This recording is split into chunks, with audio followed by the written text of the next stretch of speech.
लेकर चलते हैं किस तरीके से ये शिकार करते हैं। ये आपको दिखाते हैं शिकार करने का तरीका। ये अभी कुछ देर पहले आपको मैंने दिखाया था कि शिकार किस तरीके से करते हैं। इस तरीके से आदमी ये एक तरफ से आते हैं, वहाँ से लेकर फिर ये शिकार करते हैं।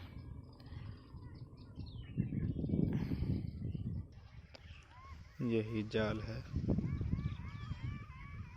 जिसमें ये लोग शिकार करते हैं।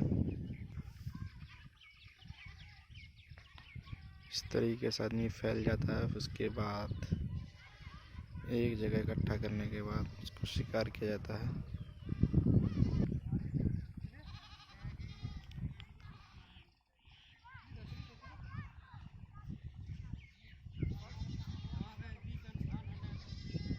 तरीके से